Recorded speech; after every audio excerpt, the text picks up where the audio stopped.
supposed to feel.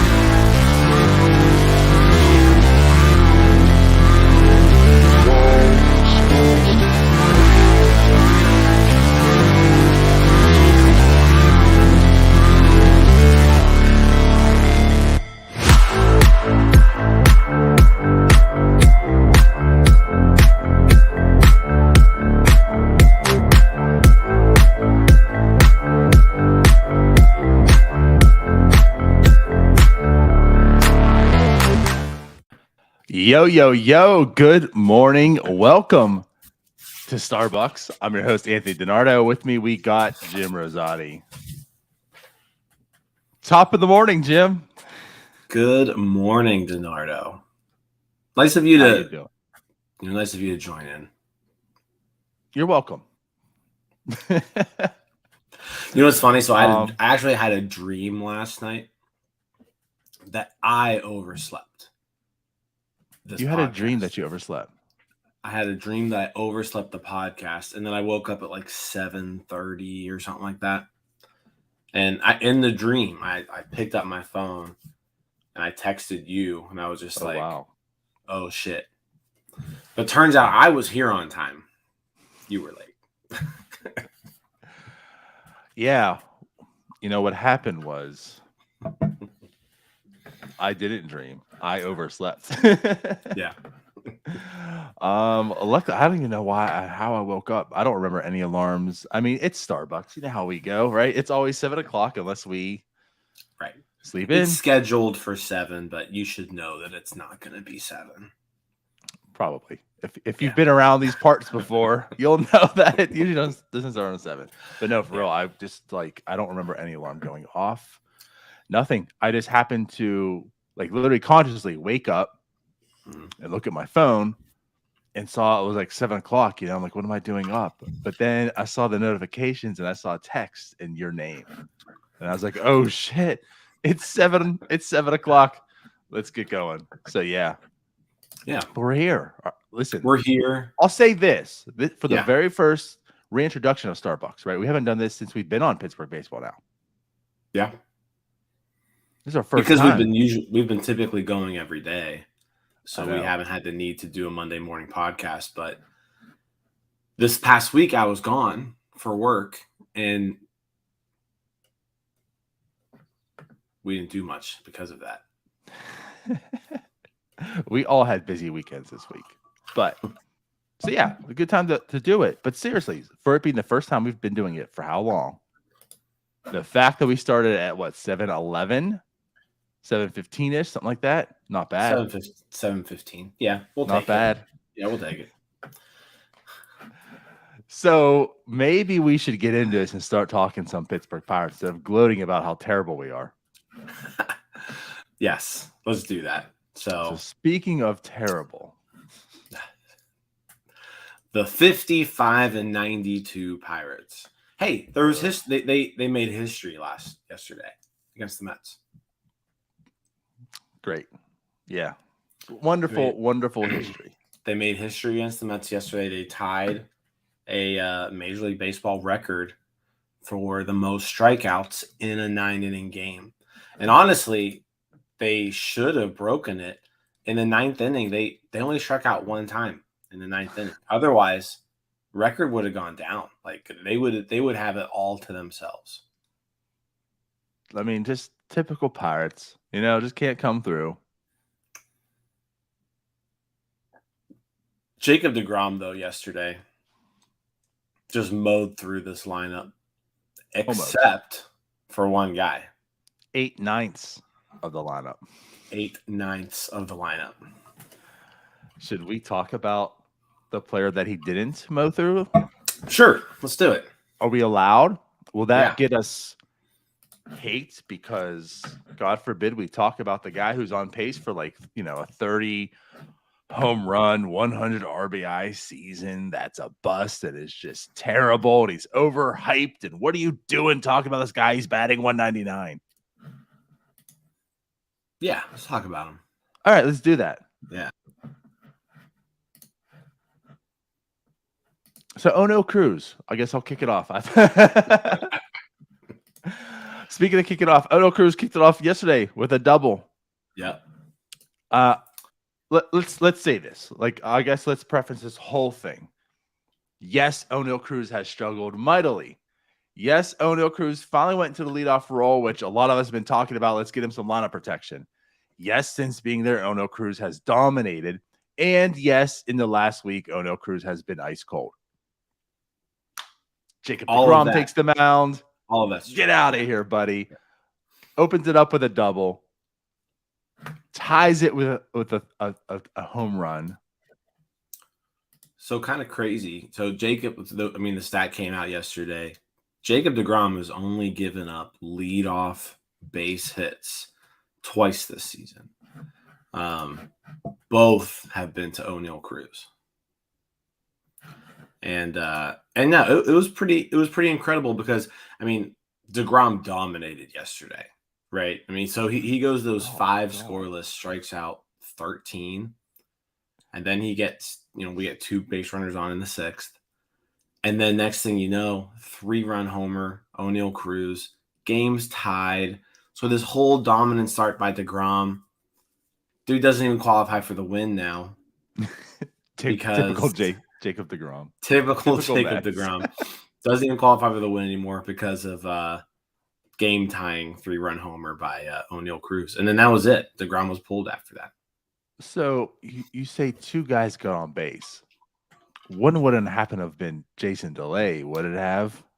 Jason DeLay and Zach Collins. So, okay, well, give props to Zach Collins, I guess. I'll do that. But again, once again, Jason DeLay is just not a good player, but he just happens to find his way into good things at all the time, I feel like. He has a 536 OPS. It's not good, but again, he was on base to have Oneil Cruz tie it up. I'm actually kind of curious here. So Jason DeLay has 14 runs scored in the 9th spot. He's gotten on base 39 times. I'm not really sure what the average is. That seems kind of high. I feel like it doesn't seem too high. I feel like that seems probably about right. Especially in the 9th times. The 9th spot, you're probably getting hit in. Wow. Think about a leadoff hitter. Think about one of the greatest leadoff hitters. You're probably getting on base right under 300 times. The greatest. Maybe. And you're probably scoring 120 runs in a good lineup. Right. And I guess that's about right. Yeah. So, anyways, but hey, so he is nothing special. Is basically what always just finds his way into the moment. He's going to get one hit, and it was that moment that he got his hit. Sure. But off Oneil Cruz. Yeah, off deGrom. But for real, Oneil Cruz. I'm so sorry, and I'm totally embracing this whole Cruz cult thing. Screw it. Yeah. Be on lookout, Cruz call. But yeah, for real, this whole Cruz call thing, there's a reason. There's an absolute reason. And he's struggling, and he's a rookie, and he's allowed to struggle. But holy hell, can this guy, he's so just uber talented, and he literally could become something super special. Mm-hmm. And we don't know if he's going to be, but we're certainly here to find out. And it's things like this. That's why. And you're going to allow him to struggle. You're going to allow him to struggle. That's what this season's all about. Mm-hmm. Yeah. The strikeouts are clearly still an issue, right? He basically seems to either at this point be striking out or hitting bombs. That's where we're at. I'm going to bring something up here for a second when you're done. Yeah. But he's, you mentioned it before, 30 homer pace. He's 299 plate appearances, 74 games. He's got 17 home runs now in his rookie season. He had, depending on how these last couple, there's 3 weeks left in the season. He's 6 home runs behind Brian Reynolds for the team lead. He's second on the team in homers. He's only played 74 games. What he probably is going to do is catch up to Brian Reynolds in the team lead for RBIs. That's crazy. Reynolds with 54, Cruz with 51. So Cruz 3 RBIs off of Brian Reynolds, despite 251 less plate appearances. So like you just can't argue with like, yeah, you can tell me all you want how many strikeouts the dude has, but the guy is producing runs like at an amazing clip. He's been batting in the 7 hole or the leadoff spot for the past 3 weeks. And that's this Pirates offense. The past 3 weeks, it was just 7 spots, just one time, by the way. Okay, it was just one time. But no, that's what I'm saying. Like that's what's ridiculous. He's doing this in the leadoff spot on a team that has Jason DeLay and Zach Collins and Zach Meters, like all this in the 7, 8, 9s. Like I want to bring this up. In the past 20 games, right? So since he started in the leadoff spot, August 28th, we keep going back to this date, keep putting out the stats. 20 games he's played, 21 RBIs. Like imagine you're on like 170 RBI pace in the leadoff spot on a bad team. It's not cleanup. It's not the 3rd hole. He's batting leadoff, and he's the RBI leader. Yeah, like I said, how at the end of the day, like people, I think it's funny because like with Oneil Cruz, what's funny is you can talk about the new age statistics about him a lot, right? So you can talk about what his exit velocity is. You can talk about sprint speed. You can talk about these statistics that you wouldn't find, on the back of a baseball card, right? but when you also, but at the same time, but it is, but at the same time, if you're just looking at the stats on the back of the baseball card, he's also pretty damn impressive. Like the RBIs, the runs, the home runs, all off the charts. So like those. The only thing right now that you can really get on him about is the strikeouts, right? Because the strikeouts is leading to his average being pretty low, right? His on-base percentage not being as high as you'd like it to be, right? But as far as actual run production, the dude's doing it at a really good clip for a rookie who's played half of a season. Right. That's 100% correct. Like if this was a full season, like you're saying, we all and Oneil Cruz needs to be better, right? You want to see better. You want to see the average up because the strikeouts are down. Also because once he's at that level, that's pretty elite. But if you were to see, like you're talking about the baseball card, at the end of the season, when you see 30 home runs and 100 RBIs as a shortstop for a rookie, like the counting numbers are just, they're all there. And again, I can't stress, this is a bad team. Like nobody on this team should have 100 RBIs. That's the pace he's at in the leadoff spot. Like that is just like all the counting numbers are super impressive. And so like this is what I want to bring up. And I said, I'll let you finish. The irony, I think, in all of this is we are looking at Oneil Cruz, and it's so controversial to talk about Oneil Cruz because there's a faction that's excited. There's a faction that says he's a bust. He's terrible. This is garbage, blah, blah, blah, blah, right? I think it's fair to say also that this is probably like his floor. Is that probably also fair? This is his floor?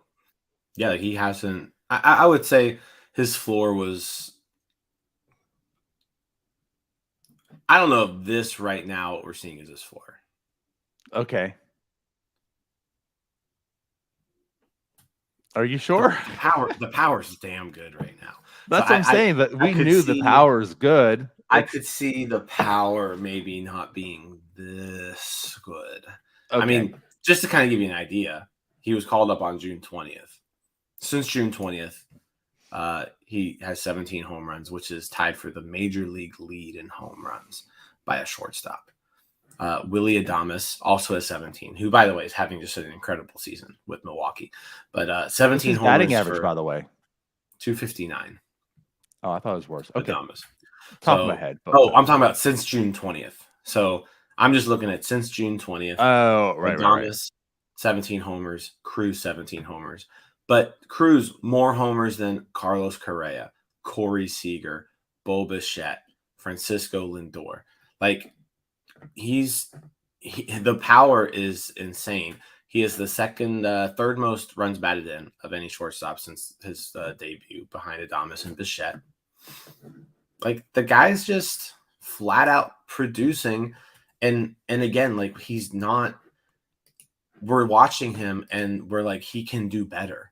Like, he can do better. Yes. Like, we hope he does better, and at the same time, he has more homers than any shortstop in baseball since being called up. So I guess what I'm getting at here is, I say floor. I mean, the power is there. You know, like, really, the strikeouts he has to cut down, right, to get better. Yeah. So ultimately, I feel like this is probably Oneil, like, at his worst, that we're seeing Oneil Cruz, right? And I find to be ironic is how many people hate on it and say he's a bust. But Jim, you know what? If there was a player who was doing this in the major leagues, we probably would say that's his absolute ceiling. And look how he actually became a major leaguer in spite of the strikeouts being an issue.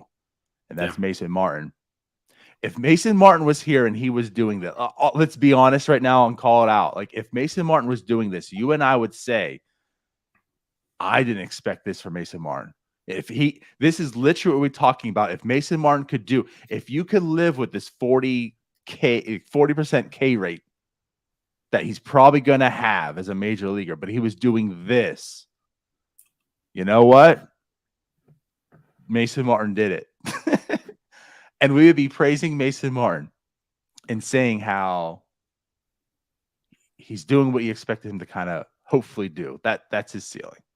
Right. And instead, the person's name's Oneil Cruz, and he's a bust. And he's a shortstop. and he's a shortstop. He's a shortstop. He's a 3,100 shortstop. Yeah. No, I mean, listen, it's gotten to, I said it I don't know if it was the last time I was on or 2 times ago. Like, I'm done replying to the people in my mentions. You know, like yesterday, I forget what I tweeted out, but, you know, it was like, pay the guy, right? Like, like, let's extend this guy this offseason. It needs to be a main priority. And like 5 people are like, yeah, but he'll strike out 250 times a year. I don't give a fuck. Like, obviously, I wanted to strike out less, but like, the dude's gonna hit 35 homers over the course of a full season. He might hit 40. Shit, he might hit 50. Like, if he keeps getting better, like, the guy's power, it's unreal. I haven't seen this much just raw power out of a Pirates player ever in my lifetime. I haven't seen this type of raw power. I guess when you think about like our lifetime, we talk about like raw power. I mean, the first thing that goes to my head is like, you know, Pedro Alvarez. I mean, that guy. I mean, there's a reason he's called the Bull, right? Yeah. This isn't Pedro Alvarez. No, it's not. Like, there's a reason why people talk about the exit velocity. Like, there's a reason why that is a thing. There's a reason why it matters in a sense of Oneil Cruz. And it's just like you're saying, he has, if you talk about Major League Baseball now and raw power, like he's top 3 right now. Like, it's Giancarlo, Aaron Judge, and like Oneil Cruz. Yeah. That's where he's at. Like, he's already there. So, yeah, if he can become a better hitter instead of just a talent, then, again, I'm not comparing him and saying he's Aaron Judge, but, like, he's already got all this stuff. Aaron Judge is going for a freaking battle title right now, almost. Okay, a triple crown. Not saying Oneil Cruz is ever going to go to that level and have the hit tool that Aaron Judge has, but that's like what he's missing in the tool shed. That's it. Like literally, that's it. Actually, he's probably got better speed. I mean, he clearly has better speed than Aaron Judge and a better arm than Aaron Judge also. Yeah. And he's a shortstop. Yeah. And I mean, and I think Aaron, like people bring up the Aaron Judge comparison a few reasons. You know, they're both 6'7" or some crazy. Yeah. 6'7", right?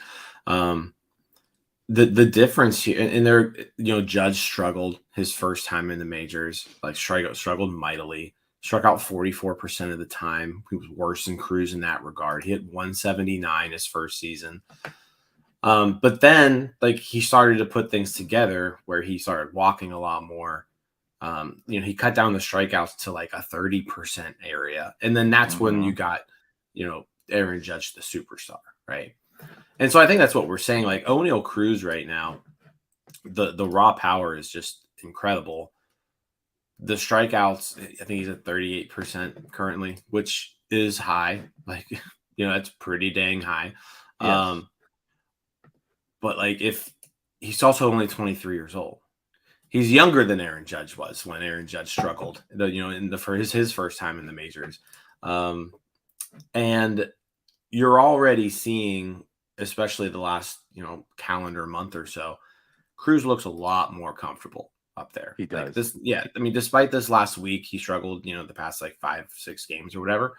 But he looks a lot more comfortable at the plate now, you know, over this period of time than he did in his first few months in the majors. But where I'm going with this is if Cruz can just get that strikeout rate down a little bit to the third, let's say, I mean, I know we talk about like if he can get to 25, if he gets to 25, then you're talking about a perennial MVP caliber talent here. Like that's, for sure. I mean, if he's putting the ball in play 13% of the time more than he is now, you're looking at someone who's going to be hitting 280 with like a ridiculous slugging percentage and 50 home runs, right? I think, honestly, if he can just get to the 30-ish range, then you're looking at an incredible baseball player. Obviously, you want that strikeout rate to be as low as possible. But, I mean, I just don't know how you can look at him right now and just immediately start criticizing him. It doesn't make sense to me. Everything that he's doing is what you would want him to be doing. Like I said, the power is just unreal. And I can't wait to just see what he does over the course of a full season next year. After an off season where he can step away from the game, he's had his struggles in the major leagues. He's seen what we got to do. He can work on things. And that's, again, like that's what's encouraging about this also. And I think like I want people to take this away from it, right? Because you see all the tools, you see all this stuff, right? He has to become a complete baseball player to get uber excited. Like when we can consistently have this excitement because he's actually doing this stuff, right? So, you know, things that stand out though, when you look at him compared to, and this is all the stuff we talked about, okay? And like this is where a lot of his struggles come from. He still chases pitches, right? So you look at him compared to like Major League Baseball players. He chases about 32% of the time. League average is 28. So he chases at pitches that are outside the zone. Problem is, too, he just doesn't swing at pitches in the zone. We talk about how like, he just takes so many pitches and why. Like, get up there, be aggressive. Like, he's only swinging at 52% of the pitches in the zone, Jim. That's it. Where league average is 68%. Like, he's just simply not swinging at these pitches that he should because, and again, like you're talking about the home runs. I mean, if he connects with more, these fastballs coming down the middle of the plate that he's watching go by. I mean, how many more home runs could he possibly have as well? And that batting average goes up. So, you know, I would love for him to get some real work. I'm still very indifferent on this hitting coach with Andy Haynes, and I feel like he probably should be gone. And maybe he gets some real work with the real hitting coach and comes back next year and is, you know, this more finished and polished product. But yeah, like those are some things about Oneil Cruz. Like, he's still just doing that. Like it's a big difference. You know, you're only swinging at 52% of its pitches in the zone. For a guy like Oneil Cruz, that shouldn't happen. That shouldn't happen. You know, and I feel like he gets himself, like, the good thing is he is working counts. You know, we keep talking about how many full counts he gets himself into, but he also maybe doesn't need to get himself into full counts anymore either. Like, it shouldn't be 0-2 and then he works into a full count, or, you know, 1-1 in a full count or something. So, you know, I would love to see him get a little bit more aggressive, start swinging at those pitches that are right down the middle. And of course, pitch recognition, you know, is part of that. But yes, I'm just like uber excited about Oneil Cruz right now as a shortstop, hitting 30 home runs, 100 RBIs. But you know who else I'm really excited about, Jim? Who else? Oneil Cruz Light, if I must keep saying that, because he just keeps impressing me as well. Even though yesterday he went 0 for 4. But Rodolfo Castro. Everybody went 0 for 4 yesterday. Except Cruz. Not everybody, but 8-9s did. Yeah. But for real, like Rodolfo Castro, I feel like we have this conversation time to time. And, you know, you're in on it a lot earlier than I was, but I'm like, I just need to wait and see, because things scream out, but it's still short sample, and it still is today. But it's like, the more and more I watch this kid, I'm just like, damn. I cannot imagine an Oneil Cruz, Rodolfo Castro, middle infield, the potential that's there, what this could be. And the more and more you watch it and see it, the more and more like it seems like it could happen. The tools for Rodolfo Castro are also, I'm not going to say off the charts. Cruz is off the charts, right? His are still on there. You can read it. But in reading it, you say, wow, there's a lot of talent there. And like the power from Rodolfo Castro, again, not Oneil Cruz level, but it's there too. How many times do you keep seeing these monster shots? It's like, oh, that's a fly out, because it's like 400 feet in the air, and then it just goes over the wall. His 40 was at one launch angle, 46%. The power is legit also. Now, I would say he's got so far a bit better of a hit tool than Oneil Cruz. He walks a bit more, strikes out a lot less, right? But are we potentially seeing this middle infield that could hit 50 plus home runs? I mean, 60 even out of the question, maybe? So I just did the quick math. Oneil Cruz hits a home run approximately every 16 and a half at bats. That's all? Yeah, it's pretty good. And then Castro is about once every 20 and a half. So like you kind of mentioned, like, yeah, power's there, but just like a little bit less than Cruz. But like home run every 20 and a half at bats, that's a home run every 5 games, right?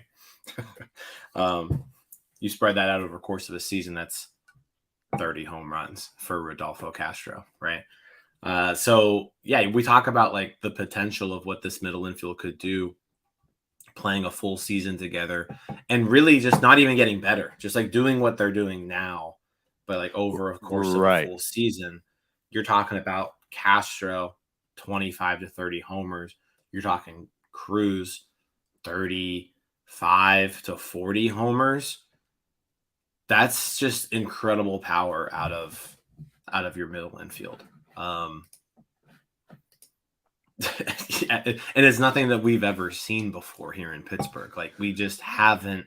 We've never seen shortstops with pop, right? Jordy Mercer hit 14 homers one year. I think that was the most really in our lifetimes. Archie Vaughn's 19 is the most ever out of the position. Oneil Cruz is likely going to beat that this year in just like 85 games. Right.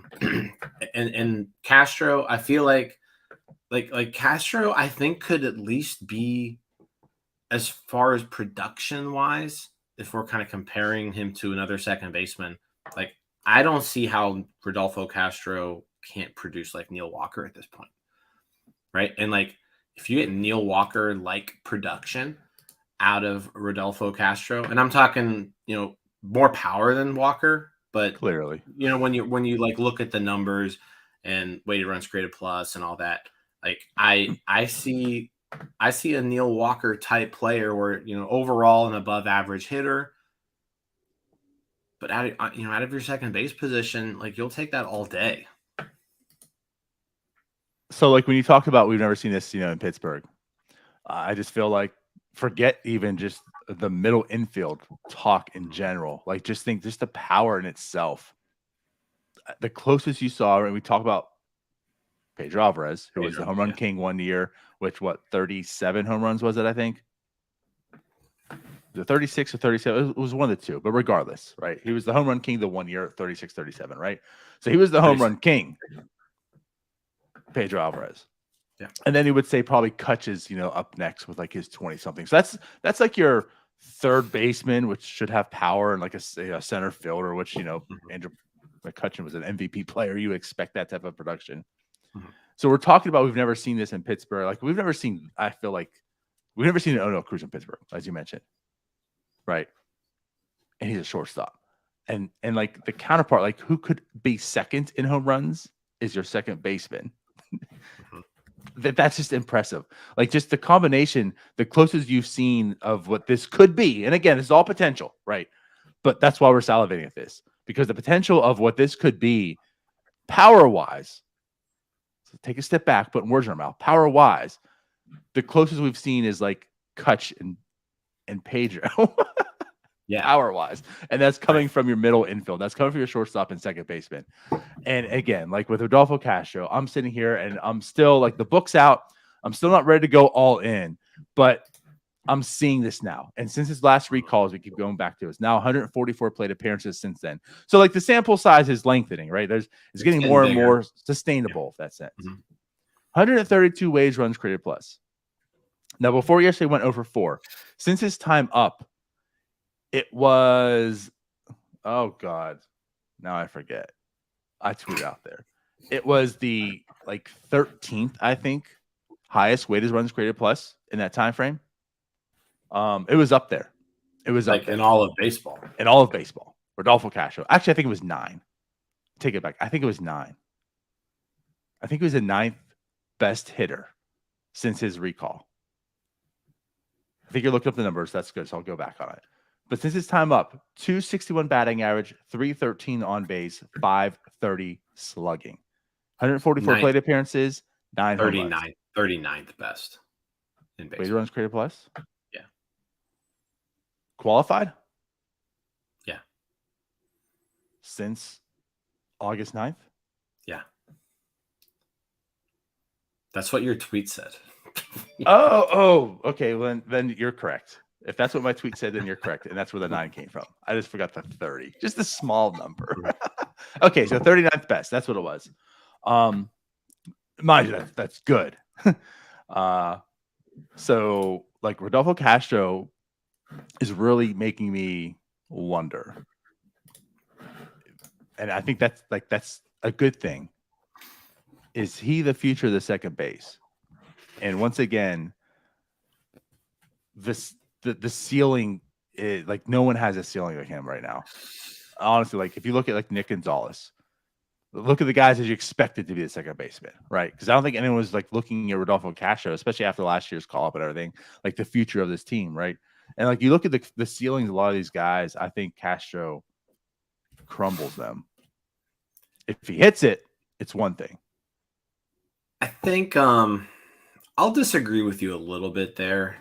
Like I would say Nick Gonzalez's ceiling from just an overall productivity level is higher than Castro's. Okay. But Castro is essentially the exact same age as Nick Gonzalez. He's doing this in the major leagues, whereas Gonzalez is still in Double-A. Yeah, I like right now you have to move forward. Like if you're looking at a depth chart, like a potential depth chart here, like there's I'm not supplanting Castro right now. Like I know it's only been 144 plate appearances this year. But I mean, we're looking at now he's had 315 over the course of his major league career because he had almost 100 last year too. Mm-hmm. And He's essentially been a league average hitter because last year he wasn't very productive at all. But, you combine that with this year, been essentially a league average hitter. He's got 15 home runs in his 315 plate appearances. His defense yesterday was pretty shaky, but I think he's a lot more comfortable in that second base position than he is at shortstop. He's played a lot better second base than he has at shortstop. So he made some errors yesterday, but overall, and I know errors aren't really the best way to look at it, but he had 5 errors in his 19 games at shortstop. He's got 5 errors in his 23 games at second base. So I guess it is quite a few errors, but from like a defensive metric standpoint, they don't hate him in the field. And I think we've all seen his tools in the infield, both at shortstop and second base, where like he's got some crazy good talent there defensively. It's just a matter of putting it all together. And again, similar story to Cruz. Oneil Cruz. That's the things, but that's the encouraging part. The things that you see could be cleaned up. I'm not saying they will, but they can be. It's not for a lack of talent or effort or ability for those two. Some actual coaching up could help clean this stuff up, and they could become better. And that's what you're hoping to see out of them. And so, once again, with Rodolfo Castro, he certainly makes his mistakes all around. We're not even talking about just defense right now. But with the tools and everything you're seeing, he is just uber athletic also. And could he become a good defender? He could. I could see it with him. I can see it because he makes some of those spectacular plays. It's just that he also makes some of these easy plays or dumb, boneheaded plays that, again, with more coaching could be cleaned up, eliminated, and you got a really good plus defender on your side. So again, I'm very for what this offseason is probably going to be. We're probably going to be pretty disappointed with things. I just have that feeling, right? So I guess with our takeaways, things to be excited about, because that's what this year was about, right? Well, this year's going to suck, but at least there's Oneil Cruz coming. There's Rowansie coming, right? I feel like next year it's going to be part of the story is Oneil Cruz and Rodolfo's here. How do they develop? What can they be? I'm excited for that potential, man. I'm excited for that. I really hope this team does something during this offseason because I think there are easy ways to fix some of the problems on this team. Like get a first baseman who's actually good. It's not that difficult. Get some corner outfielders who can hit. And maybe maybe you get one starting corner outfielder out there, and then the other one you just say, hey, Swinski, Mitchell, fight it out. You get your third outfield spot. I'm actually okay with that, I think.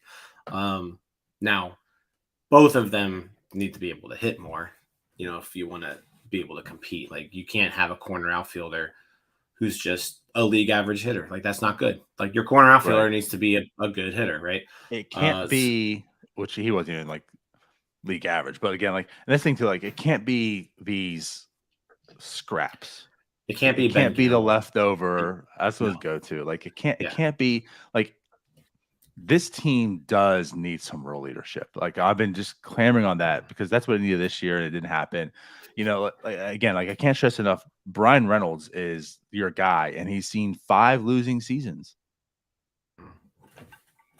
We're going to be 5 after next year. 600 plus games of losing seasons with a shortened season after next year. He's done nothing but lose. I'm sorry, this isn't against Brian Reynolds. Yeah. But you have done nothing but lose. You can't teach the ways of winning. Brian Hayes is these internal leaders right now. I worry. I worry about Brian Reynolds. All he's done is lost. That takes a mental toll. When are you going to start bringing in some guys that have seen winning, some real veterans, but are actually good too? That are actually good. Right. there's a difference between just That bringing has to in happen. a veteran and bringing in a good veteran, right? Right. And you see just like Jose Quintana, like what he did for the Pirates pitching staff. Like obviously they all, like he was the leader of that pitching staff. And you could tell like whenever the Cardinals came back in town, like every starting pitcher was, they used Quintana's walk up, intro music because that's what he meant to them. So like Right. having someone like that on the pitching staff, and you've seen the pitching staff, at least a couple people on it, kind of take that next step where, Mitch Keller is now a good major league starter. Like I trust Mitch Keller out there on the mound, and I trust Mitch Keller's name being written in ink in next year's rotation, right? Roansy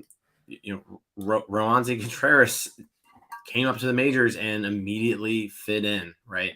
So JT Brubaker's gotten better this year. Someone who definitely has shown that he deserves a spot in a major league rotation. So you've got these three guys who, clearly show that they belong. And I think, I don't know if you can necessarily just shrug off that Quintana had nothing to do with that. Like being able to see a 10-year major league veteran, just how he goes about doing his business is good. It's like if in any job, let's say you get a job just in the real world and you're not an athlete, like being able to see someone who does what you do, he's been doing it for a really long time and he's good at it, seeing that person work and do their job over and over and over again, you just pick up things that you use in your daily routine, going forward. And like I said, baseball is no different than going to any other job in that asset. And then in that aspect, like you look at the people who have been doing this for a while and are having success, and you're like, what is he doing that I could also do?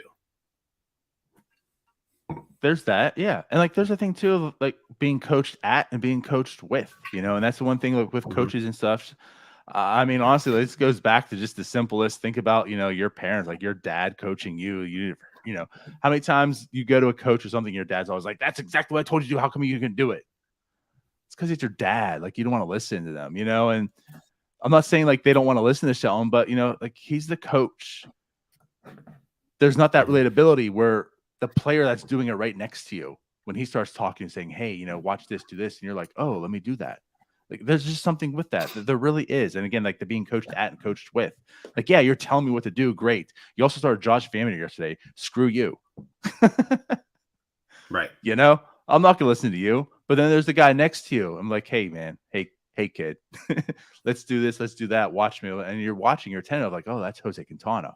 Let me watch him. Let me see what he does. Right. And again, like I keep going. I sometimes I don't really stress this too much, but like something to stress. That's why I feel like AJ Burnett was so fundamental in that rebuild. Like he was probably one of the most important players in that total rebuild because he wasn't the greatest, and he turned out being fine, which was more than anyone expected. But like his mentality that he brought to that clubhouse, like I just felt is really what one of the biggest catalysts in that rebuild. Like you had him, you had that leadership, you had that mentality, and boy, it's a bulldog mentality as well. And that team fed off it. And you don't see that from a pitcher, but like that time they needed that person. Like again, it was Andrew McCutchen who's been here, who's been losing. It's Neil Walker who's been losing. AJ Burnett comes in, he's like, guys, this is how we do it. Like we're not having any loser mentalities around here. If you do, you can STFD, right? Right. And like that's what this team doesn't have. It's a bunch of guys that are running around saying, I don't know what to do. I don't know what to do. and you're seeing like it happen on the field. Literally, they don't know what to do. And maybe if you had some real quality veteran players there, they might know what to do. Yeah. And what's funny is like I've kind of done a complete 180 on this. Like if you asked me 10 years ago how important veteran leadership was on a baseball team, I would have said it means absolutely nothing. It's just all the most talented baseball team, and the team compiled of the best players is going to win. But I've kind of shifted my tune there a little bit in that, you don't need a team full of veterans, but you need some people out there who are leaders. Like you need leaders on the field and you need people who know how to win, and you need people who have done it before. And now, like I said, you don't need to have an entire team of them, but you've got to have some people sprinkled in that your guys look up to and that your guys are going to look at in times when they need some sort of direction. Exactly. And that's so, like, I don't want to.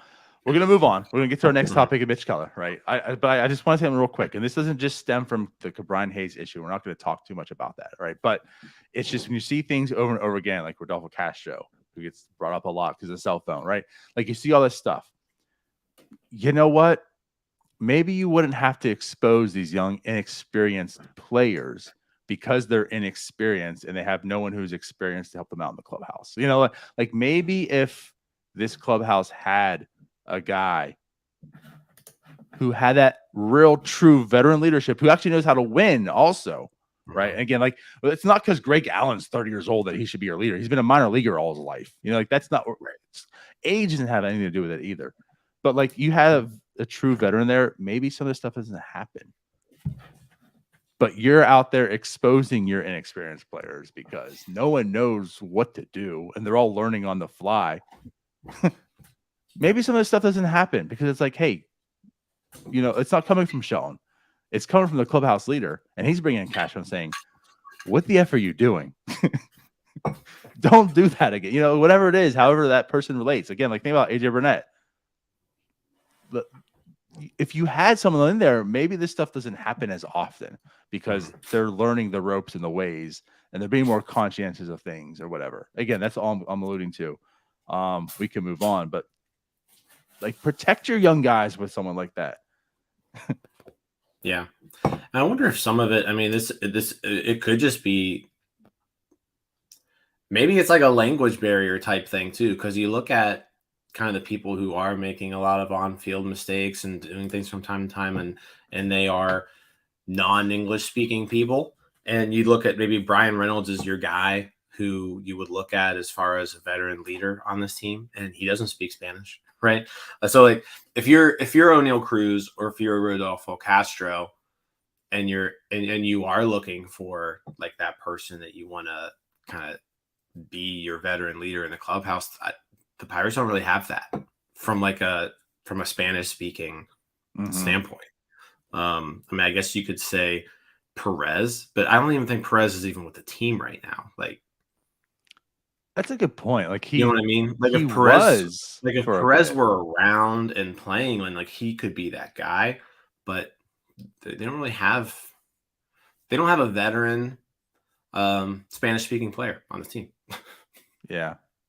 Well, you could have just started with veteran to begin with. Right. And I mean, like, yeah, somebody who's even just like an arbitration eligible Spanish speaking player. Is there one? I don't think there is. I mean, it was Quintana. Yeah. And Perez. Yeah. And that's all I can think of. Yeah. Even like the bullpen. I mean, the bullpen's all young. A hodgepodge. It's a hodgepodge of nothingness. So yeah, I mean that could be another thing where, you know, Castro and Cruz can't really go to Brian Reynolds with stuff, and Brian Reynolds can't really even go to them with stuff, unless you're talking through a translator, which is just it's not the same. You know what I mean? So maybe something to think about. Yeah, true. So. All right. Well, let's get on to the next topic, which we kind of were, but I deviated. Mitch Keller, who you can ink in the rotation next year because he's good. Dude is I'm just totally impressed with Mitch Keller. Like, if you would have told me he had a turnaround this year, I don't think I would have expected this to even be that. Yeah, I mean, let's see. Zips. I'm trying to see like what his preseason projections were. So the best preseason projection we had was Zips, and Zips projected him at a 1.2 WAR, 4.73 earned run average, and that was in 28 starts, 133 innings. So he's surpassed his innings projection. He's at 143 innings. His ERA is about 7.7 points less than that best projection. His WAR is up to 2. His FIP and his xFIP are both below 4. the guy has turned himself into a bona fide like number 3 major league starter. He really has. Which is great because like I had no idea what to think. This was his make or break year, right? Like he needed to put up or shut up this year. And the start of his season, it looked like it was going to be bad. Right? If I had $1,000 and you forced me to make a bet off with $1,000, and my two options were Mitch Keller was a bona fide number 3 starter, or Mitch Keller was DFA'd heading into 2023, I would have put that $1,000 on DFA'd. If I had to make a choice, and that was the only two choices that were there, right? There's no in between. One of these two is going to happen. I probably put my money on the DFA. And like you said, at the end of April, I'd have been clapping. I'm so smart. I'm gonna be so rich, right? And since then, we keep going back this 2-seamer. Since he added the 2-seamer on May 19th, that first bullpen session, and then not session, but this first game out of the bullpen, then he started starting again, right? Since that time frame, since he added the 2-seamer, 110.1 innings pitched, 3.26 ERA. So you're going since May 18th? Mitch Keller. What's that? You're going since May 18th? Yeah. Yeah. Did you want me to do the next actual start instead? I just did that because that was the first time he did it. I know it was just a bullpen, but that was the first time he's done it. No, I mean, read those numbers again. So since May 18th, which is when he added his sinker. Yep. 110.1 innings pitched, 3.26 ERA. 50.2% ground ball rate. 320 BABIP as well. Which, I mean, he's getting hits. Like, people are making, not hits, but contact, right? Mm-hmm. And hits. But like that's what's been added to Mitch Keller. You know, he had to have strikeouts before, which he just couldn't do. He didn't have a put away pitch to do it. And guys are still getting hit on him. And now he can do it. He can induce the ground balls, the double plays. We're seeing the double plays, right? Like, it's just, and he can strike people out too now. Just, here's 10 strikeouts in a game. Right. Yeah, I mean, he's been a completely different person, and it's crazy just how like baseball is a weird game, and that like just that one tweak, like just hey, throw your fastball like this instead of like this, like that one thing completely changed the trajectory of his career. So this month he's been great. 1.42 ERA so far this month in 3 starts. Absolutely killing it. Yeah, defense hasn't been great behind him either. Defense hasn't been great behind anybody. This defense is pretty pathetic overall. But yeah, it's just like he made that change. He's good. Like, he's good to go. Like, I have no concerns about Mitch Keller going to next year. Right. Now, the one thing about like you need to still have.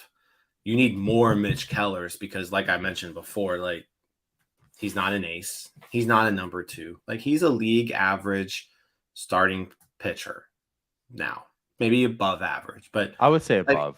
Like, on a good team, like Mitch Keller is a number 3 starter. Yeah. Right. So, and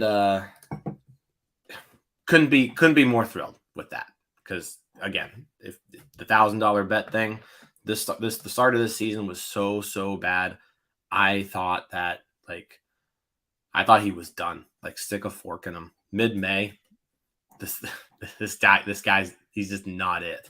No, and he was a type 2. You're thinking like a bullpen's probably not even an option for him. It's not as if like him going to the bullpen would make him a better pitcher. Nothing screamed that at all. He would just have the same issues in the bullpen. He would just be a bad bullpen pitcher too.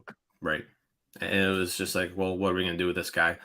But the fact that he's completely turned his season and his career around, one of the brightest spots on the darkness that is the 2022 Pittsburgh Pirates. Yes, you are 100% correct. Yeah, and honestly, like, we did talk about this beforehand. If Mitch Keller becomes a good pitcher, that changes so much, because that's like one thing this organization is lacking is like real depth in pitching. Like, yes, you were hoping that Quintana, that Priester, Quinn Priester hits. You're hoping Rowan Z hits. We saw how good he was in AAA. It's higher than, Quentin was to begin with, but like you're hoping he's a good pitcher. Like if Mitch Keller can be a good pitcher, that makes the world of a difference to this organization going forward. And he's done that. So like you literally have like Roman Z, you have Mitch Keller, who like you feel comfortable. Like 2/5 of the rotation next year is above competent. And again, just the bar is very low on that. But that alone makes me feel kind of confident. Like, hey, at least we have 2/5. We just have to figure out 3 more. And hey, JT Brubaker has done a pretty good job as well. So I'm okay with him for now. But Mitch Keller turning this around has been a huge thing. And like the other thing I'm going to add to is he's getting stronger. So like those numbers I talked about, let's also think about this. Like he's never thrown the 2-seamer. He had to like start doing it. And we saw the walks were up a little bit. Like there were still good things to see. But like, hey, that first start, he had like 5 walks in it, Like, it was still not a finished product. I'm not saying it still is, but here's also something to put out there. Like you talk about the last 3 starts, and just think about in general, like since July 6th, right? Since July. So just give him June of like working the 2-seamer and becoming this pitcher. Since July, 73 innings pitched at 2.96 ERA. Like he's getting stronger. Like in each start, you're now talking also like, hey, was this his best start of his career? Think about again, like the last 4 starts he's had have been fantastic. And it's just a carryover. Like again, like it seems like if each start he gets, he's not breaking down. He actually is almost getting stronger, which again is even why I'm more encouraged I am for next season. Like now take this out. Now he has an off season where he comes and walks away and says, I'm actually a good pitcher.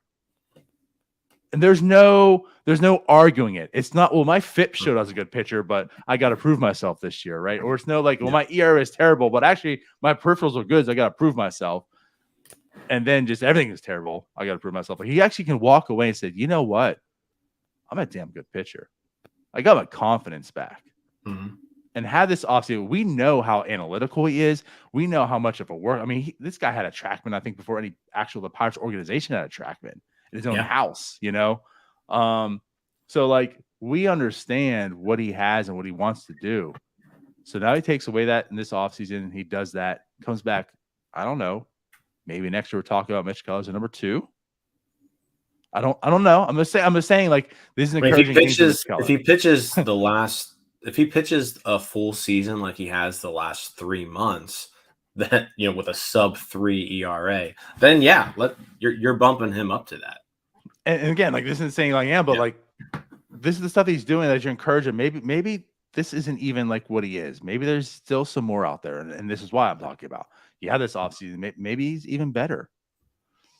I don't know, but at any rate, this alone is good enough for me. No, I agree, and you typically see with pitchers like they kind of start figuring out pitching, kind of in that 27, 28, 29, 30-year-old range. And he's about to enter into that. So, I mean, maybe we haven't even seen Keller's best.